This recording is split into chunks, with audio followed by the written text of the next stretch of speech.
Hello, everyone, and welcome to episode 16 of the Big at the Back FPL podcast. I'm Tom, and I'm here despite my shoddy performance in FPL recently, but I'm joined by Matt. So, Matt, how are you? I'm not bad. I've bounced back a little bit, but yeah, no, life's good. It's a bright and breezy Wednesday morning. Liverpool have thrown away their chance of winning the league over the last week. West Ham crashed out of Europe. But other than that, I can't complain. How are you?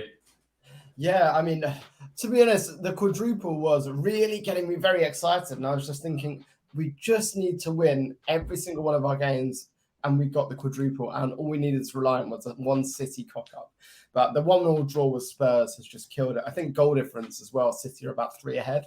So even if they lose versus a West Ham or a Wolves, they're still very much in the driving seat unless we can absolutely go out and finger blast the last 2 opponents, which could happen, but we're starting strong. It's one of those weeks. You know what mood I'm in. On the title charge, it's looking pretty dead and buried for Liverpool.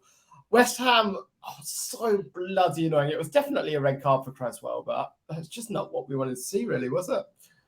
Yeah, no, it was, and it's just naivety from Cresswell. He's done it in the Lyon first leg at home, which we managed to get away with because we held out for the draw and we still had the second leg. But going into that second leg, 1 goal behind and then losing a defender within 20 minutes or whatever it was, I don't understand how the ref didn't give it as a red in the first place and it took VAR to overturn it. But yeah, I mean, we're still in with a chance of 6th in the league as well. We'll talk about that a little bit more as we go on. So there's still hopes of Europa League football again next season. Yeah, absolutely. And as you are in talks for 6th in the league, let's start with that because there's a few different narratives we need to explore today, or I wouldn't say need to explore, but would like to explore. So let's start with the battle for Europe.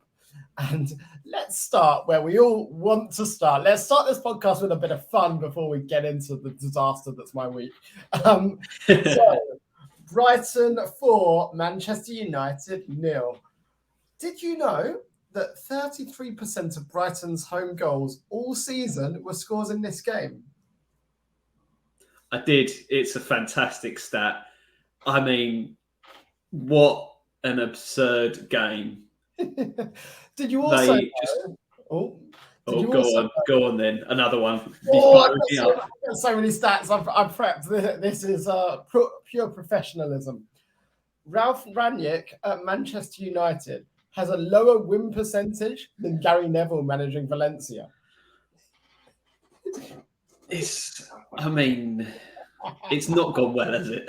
No, I mean, I love how they got this guy and we're like, oh, he's Klopp's teacher, he's Tuchel's teacher, he's going to be amazing, he's going to be the next big thing. No, he's bang average. He got a Leipzig team who had quadruple the budget of anyone else to scrape a league title, went and managed in Russia and was terrible, then got the Man U job. And he's not even going to be staying there full time, really, because he's going to coach Austria. I don't know how he's going to coach Austria and also consult for Man United if he's watching the German and Austrian players every week. But yeah, that club is just a shoddy mess at the moment, and I love it.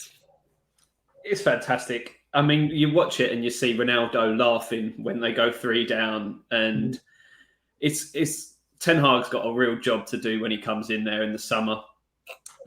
He's going to have to completely gut it out, although he's apparently said he wants to keep Ronaldo, which isn't necessarily in itself a bad thing, but he can't be the focal point of that team potentially because he's getting on to it'll be 37, 38 by then.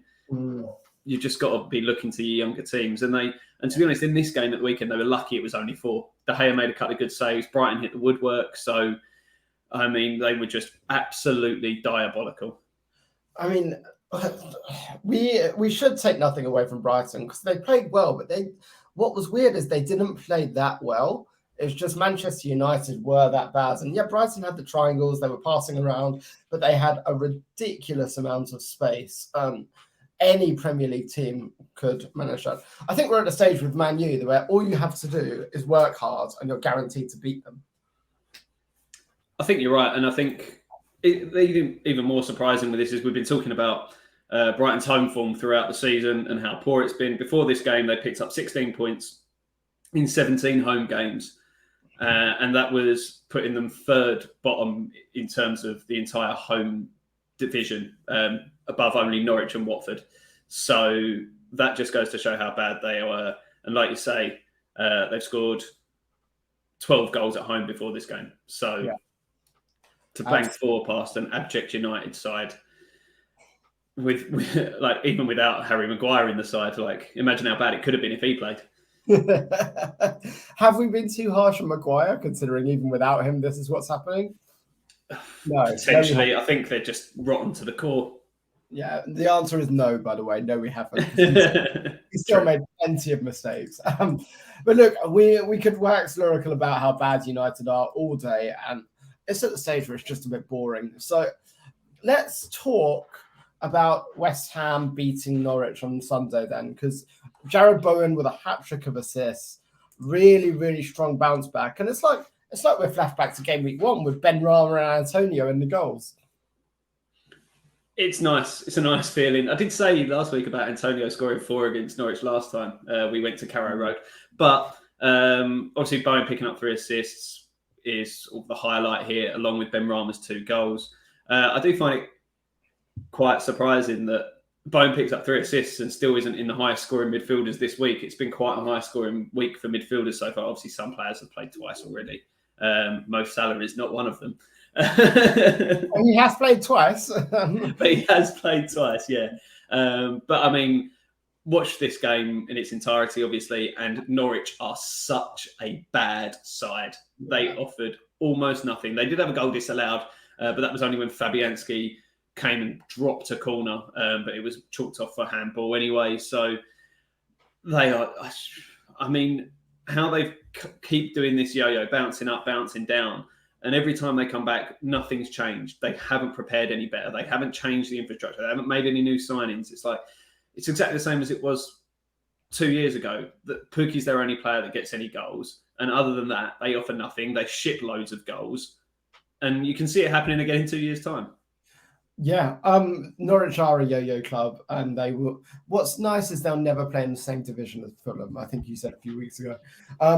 I noticed from this game as well, Tim Krul only made 1 save, and if you've conceded 4 goals, you should probably be making more than 1 save. So objectively, they are really, really, really poor defensively, and they've had flashes this season. Like I remember against Man U, they look quite good.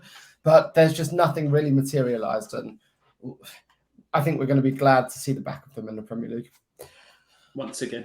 Well, speaking of seeing the back of teams in the Premier League, Crystal Palace 1, Watford 0. This game, just the end made me so happy. Roy Hodgson afterwards went and smiles and hugged Zaha, a player that the Watford fans absolutely hate, as Watford got relegated, and then went to applaud the Crystal Palace fans and ignored the Watford fans because they were too far away. I mean, you couldn't write it. It's the ultimate trolling.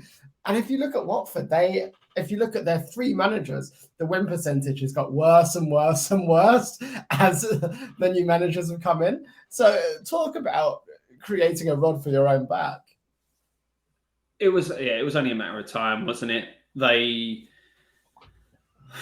chopping and changing managers works only if you've got an idea. Like bringing Hodgson isn't the man that's going to do a job. You've got to have the right man to come in and change things around. And their managers have just been more of the same. They haven't really had a noticeable change in playing style or obviously personnel. They've just been poor pretty much all season. They've had a couple of flashes. Obviously, Dennis and King have been maybe the brightest spot, potentially Sarr as well, but obviously missing him for a large part of the season very much damaged their chances.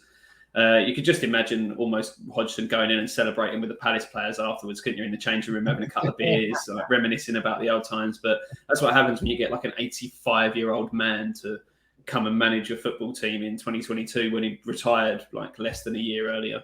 Yeah, absolute dinosaur. And with Zaha with the goal, I mean, he's the one you're going for if you're going for anyone at Palace. But honestly, what more can you say about Watford? They looked like a defeated team, and they probably had a really good chance at the beginning of the season of staying up, but now it's just looking completely dead and buried for them. Again, it's another team you can see coming back this time next year. And dependent on who they get in. Yeah, I mean, depending on who they get in, who they keep, potentially their players. They've got enough players to get back up. It just depends if they can keep hold of the likes of Sarr, Dennis King. I'd imagine at least a couple of them will be moving on. But they've got some all right players there that can bounce them back up. Like I say, it depends who they get in as a manager, because that's going to be the key for them. But I can easily see them back again this time next year. I'm not sure I can. I think a lot of their players that they've got are luxury players, essentially. If you look at Denis, is he going to pull up trees in the Championship? Probably not. He'll be angling for a move. Josh King, who loves getting teams relegated, absolutely loves it. Ismail Assar, is he going to bother another year in the Championship? I don't think Watford. I think Watford have a real job to do to get back up. But I think if they keep hold of Ben Foster, that's a big one for them, because I think he's a great keeper still. He does pull off some great saves. He's got the odd clanger in him, but I think especially at Championship level, he'll probably be the best keeper in that league. Yeah, perhaps, but he's getting on now, isn't he? Backman last year for Watford in the Championship did really well. But you're right, I think Foster is an objectively better keeper. Looking at some of the other games then, let's talk about the relegation battle, because this is getting really exciting. I'm really enjoying it. Everton look like they're probably just about squeezed out of it with back-to-back wins against Chelsea and Leicester. So let's talk about the Leicester one, because that's a more recent one. And a couple of goals from defenders for Everton, which to me is concerning, because I don't think we still know where the goals are coming from. Luckily, they've now got the points on the board. But I think it continues Leicester's capitulation towards the end of the season, where they just don't care. What were your thoughts on this game? Did you manage to see any of it? I didn't see much of it. I've seen, obviously, all the highlights. I was so close to bringing Mikalenko in at one point, which before last night was looking quite bad, because the person I did end up bringing in was Joel Matip. So it did pay off in the end. But Mikalenko was in one of my drafts earlier in the week. But like I say, yeah, goals from both defenders. Holgate with only his second goal of the season. Pickford again having another pretty solid game. He seems to be hitting form at the right time. He's obviously still got those sort of errors in him that could happen at any time. And when you're in this sort of situation, you can really do without them. So he's really pulling it out at the right time. Leicester, no Maddison in the squad at all. We could talk about that until we're blue in the face. I thought when Leicester went one up and when they equalised, and you saw, I don't know if you've seen the goal, it was an absolute calamity defensively, two players going for the same ball.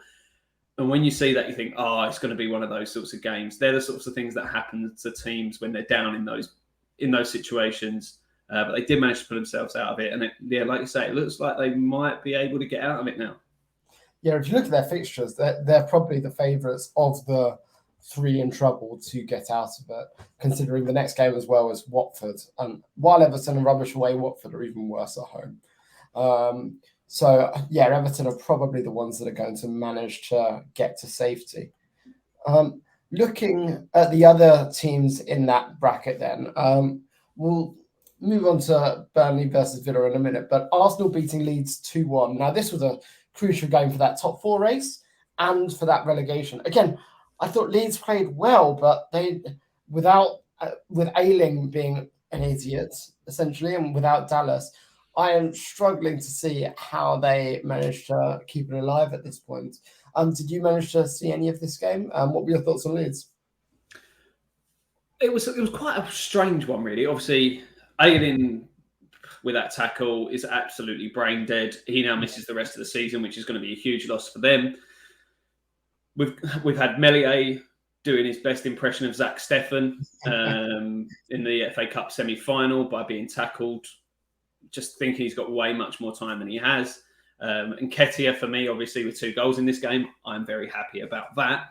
But then when they're playing against 10 men for most of the game and they're 2-0 up and you think they're cruising, in the end, they were sort of holding on to a 1-goal lead. Like, they're not even able to keep a clean sheet against a poor 10-man Leeds side, another set piece undoing them. I think, like I say, it has connotations at both ends of the table. Leeds are going to really struggle now. And Arsenal, need to shape it, like just shore themselves up a little bit again. This it's probably one of those that you say, yeah, you've come away with 3 points, so you've done what you need to do, but they're going to have to play better than that if they want to hold on to that 4th spot. Yeah, and the next game against Tottenham is looking like an all or nothing game, isn't it? Pardon the pun. But all or nothing. So let's move on to that in a minute, because I think the Spurs conversation is also very interesting. But I think going first to Burnley, Aston Villa to finalise this relegation fight, then we can move on to Liverpool, then Spurs. So Burnley losing 3-1 to Aston Villa. Honestly, I watched this game and Burnley were dreadful. I think the honeymoon period happened for 3 games, got themselves a fighting chance. Now it's over. I think Burnley would be my pick to go down. I think Leeds have got just enough in them. I think Burnley are probably the ones who I think are in the most trouble now, because I can't see them picking up another point, really, especially without any defence as well. I think it's hard because I can see a world where both Leeds and Burnley don't pick up any more points now, which would suggest, barring an absolutely colossal swing in goal difference, Leeds going down. So, I mean, if you look at both of their sets of fixtures, Leeds obviously still with 1 game left to go this week. Who is it they play on? Chelsea tonight. Yeah, so the Chelsea are poor. Don't get me wrong; they've got one eye on the FA Cup final, but I still think they've got enough to see off Leeds. Perhaps, but I also can see Tuchel completely rotating his team, because they don't really care about the league anymore. If you look at where Chelsea are at the moment, they're 3rd with 67 points. Oh, actually, if Arsenal win their game, then they could leapfrog them to 3rd. Yeah, but top 4 is still good for Chelsea. I think top 4 they'll be happy with, if it means they get a full squad out for the FA Cup final. I think Leeds could get something from that game. But Burnley, I don't think pick up another point, which is why I think Burnley are probably my favourites to go down. If you look, they've got Tottenham next away, Burnley with 0 fit centre-backs against Kane and Son. Ouch. Then Aston Villa away. We'll come to them in a minute, but they looked really good yesterday. And then Newcastle, who will be on the beach at home, last game of the season. I can't see any wins for Burnley. Maybe against Newcastle, but I doubt it. I think I can't see them. I mean, it's very tight with the bookies as well. So Leeds are 10-11 and Burnley are evens. So Leeds just about the favourites. I think it all hinges on tonight, really, for them. Like you say, if they can get something out of tonight's game, then they probably just about eke ahead of Burnley in the favourites race. But then Brighton at home and the Brentford away, you could easily see them picking up nothing against those 2 teams. Both obviously looking a little bit better at the moment with recent results. And then Burnley, like you say, Tottenham, no. Villa, if they play anything like they did against Burnley and Liverpool, you'd think they would have enough to see off a very poor Burnley side. Newcastle, that last game, potentially they could get something there. They're at home, which is a big thing to have on that last game of the season with the fans behind you. But Newcastle obviously are a good side at the moment. That you could argue maybe they'll be a little bit on the beach, like you say, but I think they're in the sort of team at the moment that are really pushing on. So, they've just lost 5-0. They've just lost 5-0 to City. They've lost 2 on the bounce, so I think they're on the beach now. Mate, the 2 games they've lost, though, City have got that in it to do that to anyone. And I mean, it's sort of a very minor mitigating factor, but that game was basically 3-0 at 90 minutes. So it's nowhere near as bad as it potentially looked. And City were always going to bounce back with Liverpool having dropped points the day before. It was always likely that they were going to come out all guns blazing. Yeah, agreed. Is there a world where we could talk about Southampton falling into it? Because they just lost 3-0 to Brentford. And frankly, if you look at, they've played 2 games more than Everton, 1 more than Burnley and Leeds. If Burnley and Leeds both get 2 wins in their last 3 games, oh no, even then Leeds is goal difference. Southampton and 40 points probably just about enough to be safe. I think you can completely write them out. 40 points historically is a very safe number anyway. They're 100-1 to go down. So if you fancy a flutter, put a fiver on it. But I can't see them getting dragged into it now. The teams below them are not going to be picking up enough points. Yeah, they're just too rubbish underneath them. Cool. Let's chat about Liverpool then, because the 1-1 with Spurs. Now, if you watch this game, you'd have seen Liverpool all over Spurs from the word go, but Spurs defended so well. I thought Ben Davis and Emerson Royale actually were both absolutely majestic in this game, and Eric Dyer was stopping everything. Obviously, we still scored because Liverpool do that, but then Son, again, the architects of my destruction this season on FPL, coming up with another goal. So, what were your thoughts on this match in particular and what it means? Spurs were fantastic defensively. Obviously, Klopp's had his comments about that in the media since, and Conte's bit back. But when you're playing a team like Liverpool, that's the sort of style of play you've got to adopt, because you know they're so good going forward. You know they're so quick on the counter-attack. You've got to put men in behind the ball and try and hit them on the counter-attack, which is what Spurs have done so well with Son and Kane. Kane coming, picking up the balls, playing them over to Son or Kulusevski, whoever's running in behind. Probably a little bit lucky to get away with the point in the end, but they did what they needed to do. It was a big game for them, obviously, in the top 4 race still. They need to be picking up every point they can. So I think Klopp obviously knows what he's doing when he's coming out and saying things like that. Yeah. It was disappointing from a Liverpool asset perspective, unless you have Diaz, which I don't think a lot of people do, just because of that rotation. Obviously, no clean sheets anywhere to be found in this game. It was an intriguing game of football, if not a particularly great game of football. Yeah, I agree. It was like a chess match to watch, but I don't think it was that fun. Liverpool Aston Villa yesterday was fun to watch, though, because Villa really put a shift in and really made us work for it. I think we can probably count ourselves a little bit lucky as Liverpool fans to be winning that match, considering that Villa had the chances to put it away. Danny Ings just looked a bit heavy on his touch because he's just coming back. But Villa, 2 wins on the bounce, holding out a bit of hope that they get a big result last day of the season, maybe? Well, it would be your old boy Gerrard, wouldn't it, to help you out. But they look all right at the moment, but I can't see him beating a City side on that last game of the season. But you never know. Like you say, Ings had one heavy touch near the end when he was through 1-on-1. He did have a goal disallowed for offside, which the finish was very nice. But it was an entertaining game, especially that first crazy 5 minutes. Where obviously Robertson being rested, a lot of people done over by that. I had Joel Matip, which, good lad.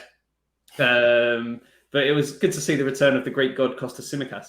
He was terrible yesterday. It was so bad. But I'll tell you what, he's nowhere near as bad as Curtis Jones. If Curtis Jones came from a Portuguese club or a Spanish club, he would not be anywhere near that Liverpool squad. He's really not a very good footballer, and he's there because he's a local lad. But get over it. He's just not very good at football, and I think anytime he starts, we're lucky to get anything.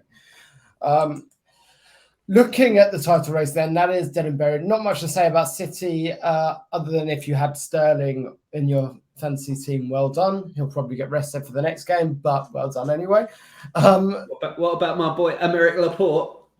Oh, this was another big 50-50 that a lot of people came on the end on, because Laporte and Diaz are the same price. And Diaz got injured in the first game, and in the first game of a double game week, if you get injured, that's an absolute killer for anyone on a wild card or free hit or what have you. Just goes to show how swingy this season has been. Some points for KDB as well, which was aggravating considering you captained him. But again, it's just one of those things, and we'll come to our thoughts on FPL in just a moment.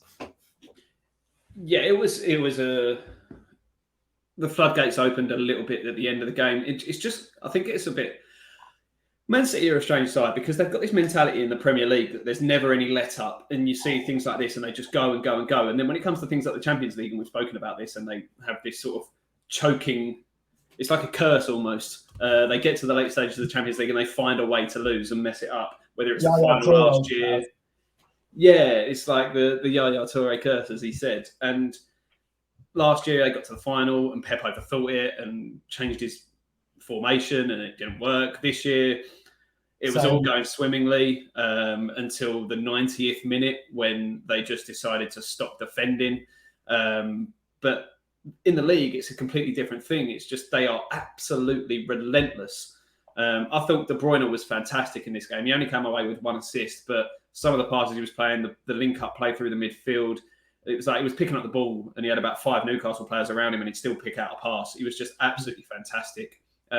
Sterling obviously picking up 2 goals. Cancelo's assist for his first was very nice, cushioned header across goal. But it's going to be interesting to see how they line up against Wolves tonight. Obviously, they are now without Diaz, like you say. Walker's out for the season and Stones as well, out for the season as well. So they haven't really got that luxury of rotation anymore.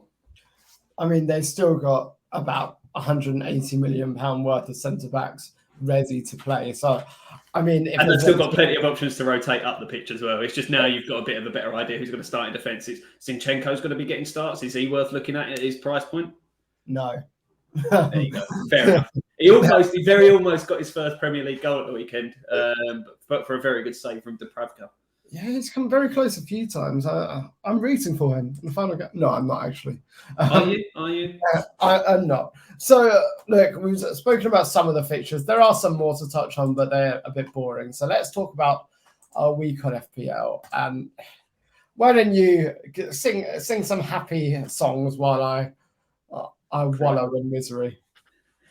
So I took a -8 this week, trying to load up on double game week players.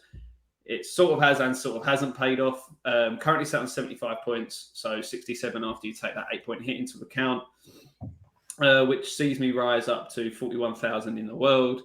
The players I brought in, Joel Matip, obviously getting me some points there.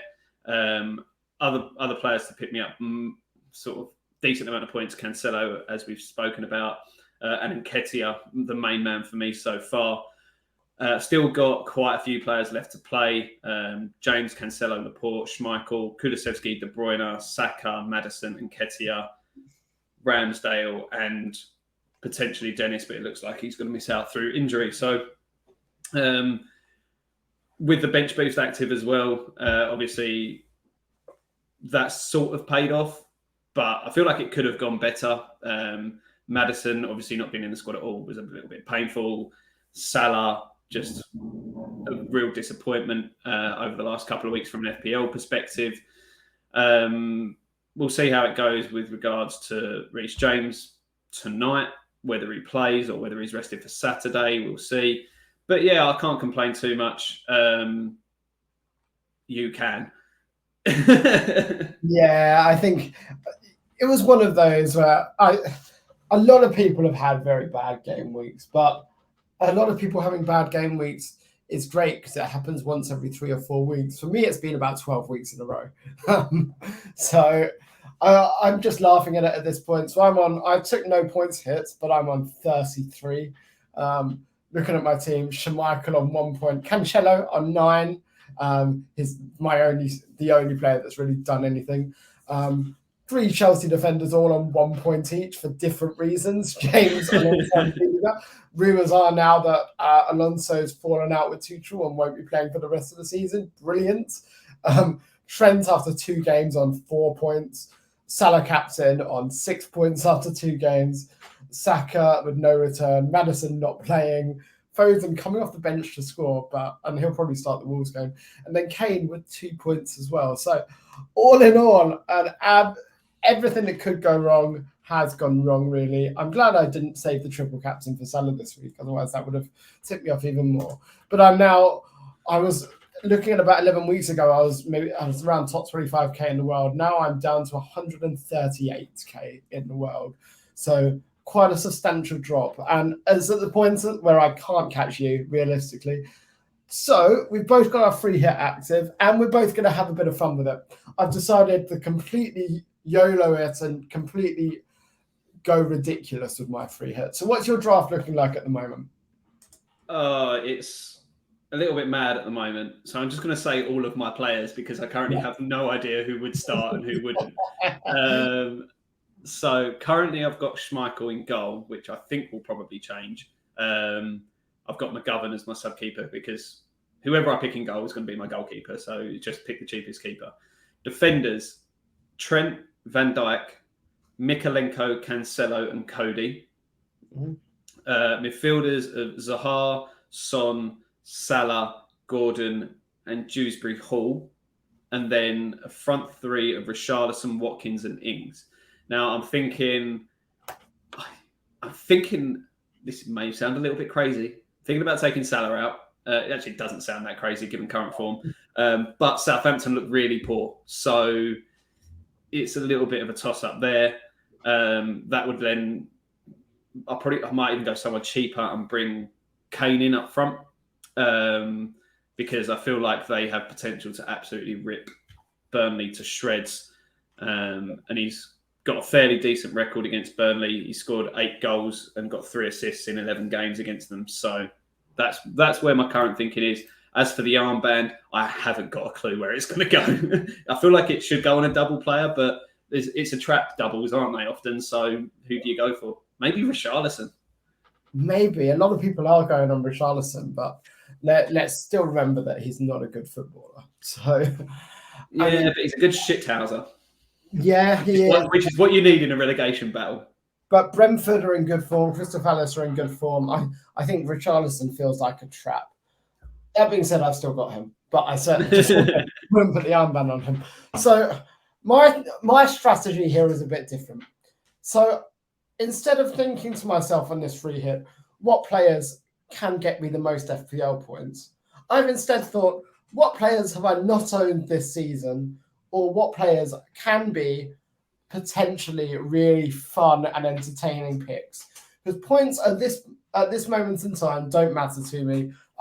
I'm out of the competition versus you, so I'm just going to have a lot of fun with it. And who is ridiculous enough to make me smile if they score points? So to use an example, if Salah gets a haul, it's boring because everyone has Salah. So I don't want to be going with the boring points. So in goal, and to make it very clear to anyone listening, objectively, all of my picks, almost all of them, are really, really bad decisions if you want to do well on FPL. This is purely for my mentality and my mental state, because I've been a bit down and a bit gloomy about FPL, so this is me injecting some fun back into it. So, in goal, Burnley have no fit centre-backs, so naturally Nick Pope is in goal. Imagine how fun it would be if he goes and saves 2 penalties in this double. So Nick Pope is in goal for me. Defenders, I've got Robertson, who I haven't owned all season. Trent is there as well because Southampton. Then Cancelo, Holgate, and Luca Digne. Luca Digne, my FPL nemesis this season. At the moment, starting, this is subject to change, but starting, I've got 3 players, and that's Robertson, Trent, and Luca Digne. In midfield, I've got Cornet, because Burnley are going to have to go completely all-out attack, considering they've got no centre-backs. Then I've got Son, Mahrez, because why not, and Zaha. Then up front, I've got Ings, Richarlison, and Romelu Lukaku. That is the one for me. I love that. So with the Romelu Lukaku, not only will no one own him, but it will be just after Chelsea playing the cup final that he won't start in. He's just started a game where he's got 2 goals against Wolves.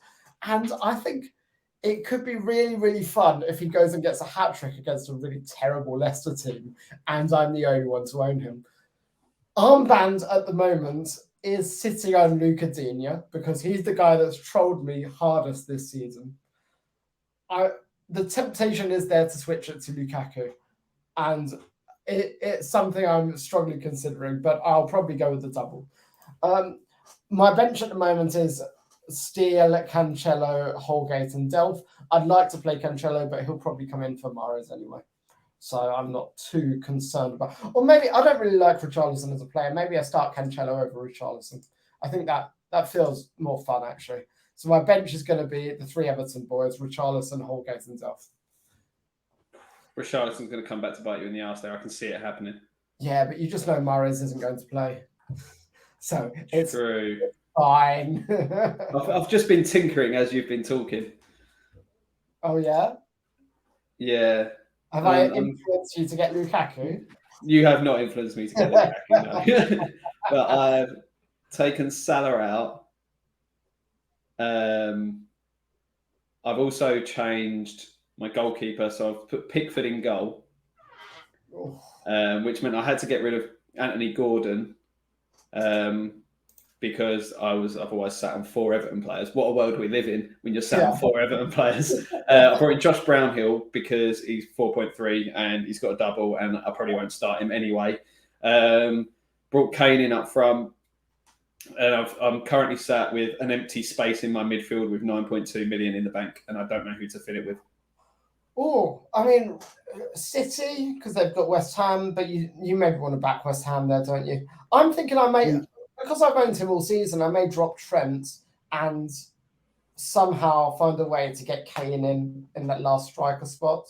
I think there's a way I can do that if I'm tinkering now. If I drop Trent, who I've got 7.9 sitting in, and Richarlison, then I move in Harry Kane. Then how much money have I got left? 3.